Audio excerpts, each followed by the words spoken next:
For this video, I'm going to be covering 5 tips or 5 things that you can do if you are brand new to DOTA Underlords that will help you become a better player. Now, the very first thing that I'm going to mention might seem obvious to some, but believe it or not, it's one of the things that many new players struggle with, and that is re-rolling.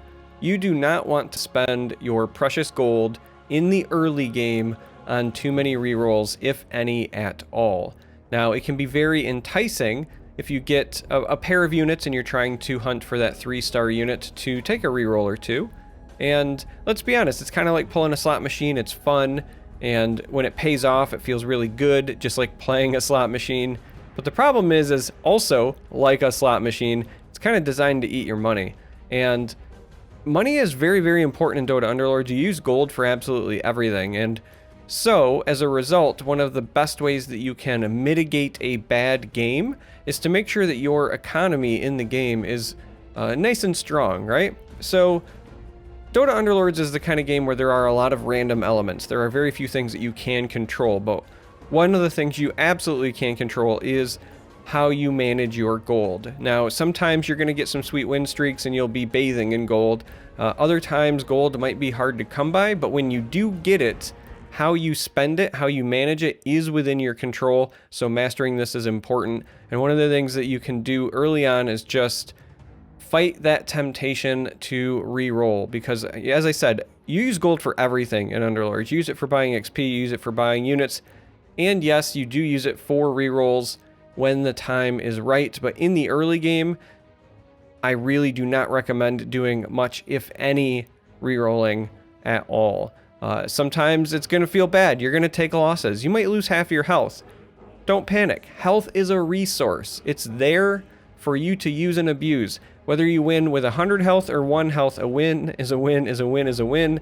So take the losses, but hoard that gold so that you can start getting bonus gold. Try not to spend it on the rerolls. Now, speaking of gold and your economy, the second tip that I'm going to provide is to know when interest is calculated and then use that to your advantage. Now, specifically in DOTA Underlords, interest is calculated the minute that combat begins. And that's important because it's not necessarily like some of the other auto battle games that exist, but in DOTA Underlords, what this means is that you can buy and or sell units prior to combat beginning, and then once combat begins, your interest for that round is locked in. Whatever bonus gold you're going to earn at that moment. So if you've got some gold lying around, you can wait for combat to start, and then after you've earned your bonus gold, spend it on units that you may have wanted to purchase. Now, my rule of thumb is that unless the unit is going to benefit your board immediately, so if it's a unit that's going to be something you put on the board, or if it's a unit that's going to upgrade one of your existing units, then purchase it.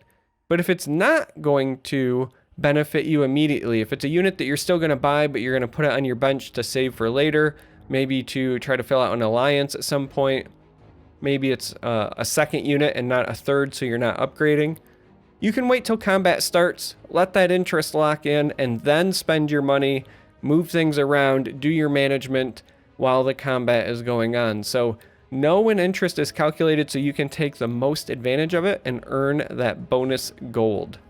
This next tip is another one that's going to potentially seem really obvious, but believe it or not, it is something that I think new players struggle with, and that is be flexible.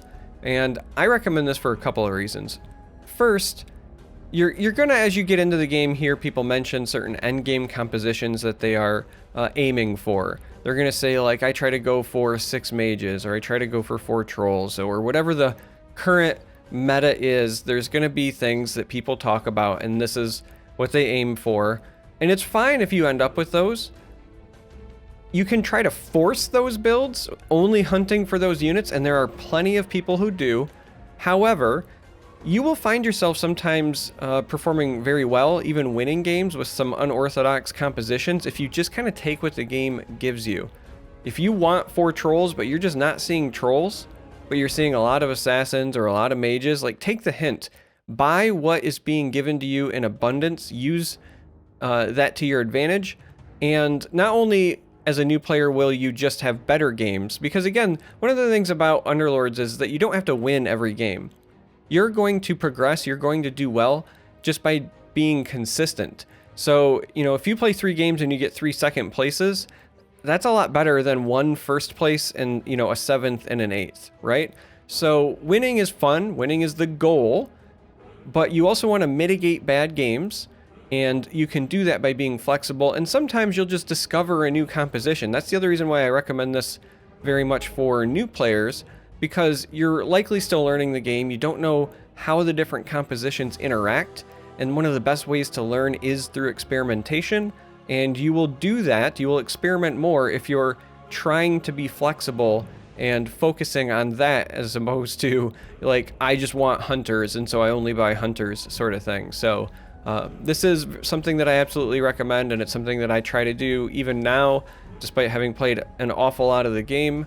It is something that I would recommend for new players. Now, in the same vein as flexibility, my next tip here is to keep your bench organized and make sure you're using the bench to your best ability. In other words, make sure you're utilizing those bench spots. And this helps with the flexibility, right? So what I mean by this is that, one, if you've got units that are in pairs or things like that, kind of group them together so that very quickly at a glance you can say, oh, hey, these are the units that I'm hunting for to upgrade.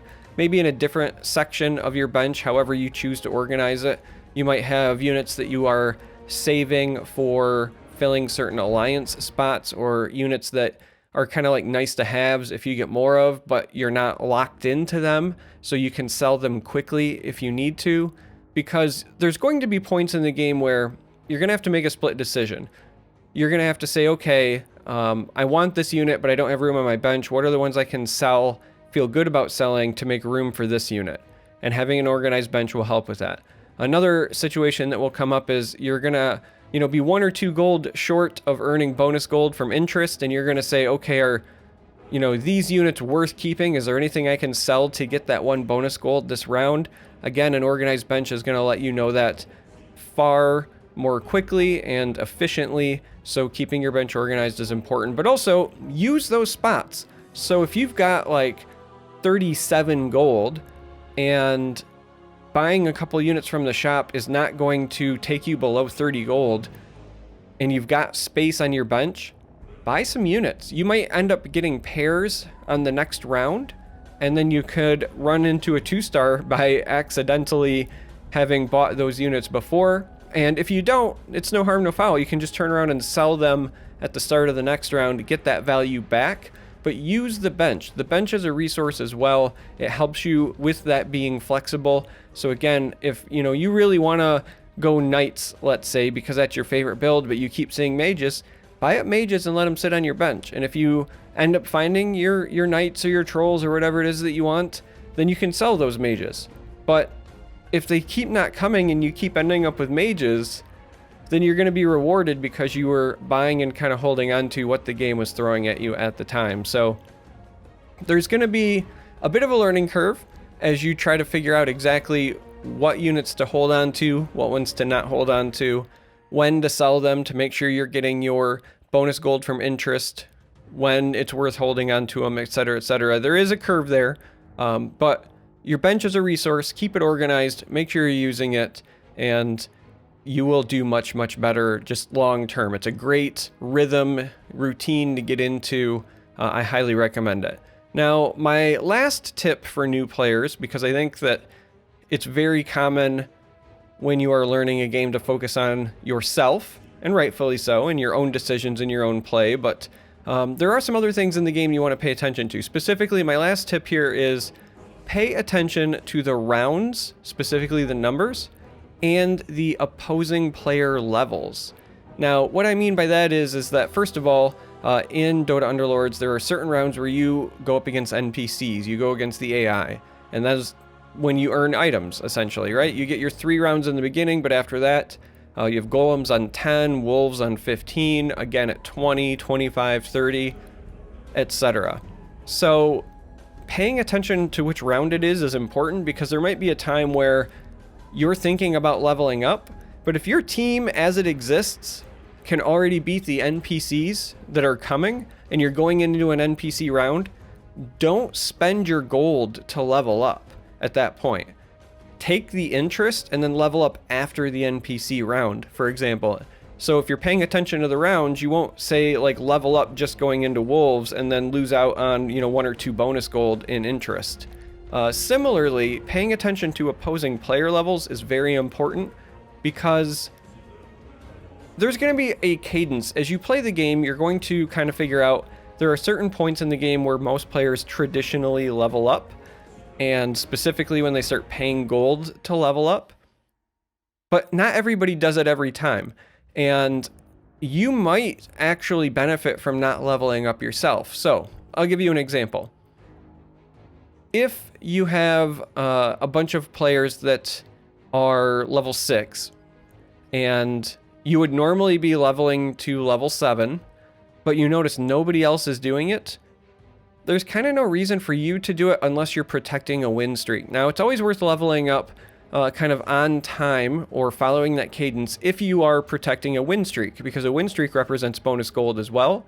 So while you will lose gold in your earned interest by paying to level up, you will get gold back from maintaining your win streak. So protecting it is sometimes a valid strategy. However, if you're not on a win streak and nobody else is leveling up, or even sometimes if they do level up, but you're not on a win streak, maybe you're on a losing streak, there's also something to be said about protecting your losing streak. And by not leveling up, you're going to field a weaker team, so you're going to keep losing. And again, feels bad to lose, but health is a resource, and if you're getting bonus gold from losing, and then you're going to get more bonus gold because you're earning interest when other people would not be because they have spent gold to level up, sometimes that ends up being the correct play. So as a new player, pay attention to the round number, pay attention to other players' levels, and that will kind of guide you for knowing when you should consider leveling up, when you should consider not leveling up, and when you should plan for running into the NPC rounds. So again, as a new player, important to know those things, and if you don't know what the cadence is, the best way to learn is by looking at what everyone else is doing. So that's my 5 tips for new players. These are some quick things that you can do and or focus on to try to get better at Dota Underlords as you're picking it up. And I do plan on doing some more in-depth guides coming soon. I've been trying to get some footage so that I can better showcase what I'm talking about when the time comes, but I want to cover things like in-depth economy management, when you want to spend gold, when you would consider leveling up, what are some tips and tricks, things like that. I also kind of want to cover just other like beginner-friendly stuff. What does the hero pool mean, and what are the numbers revolving around that? Yada yada. So if you liked this video, give it a like, maybe consider subscribing for future content. If you're looking for more guides, I do plan on having some more coming soon, so please be patient with me, and thanks for watching. I hope to catch you in the next video.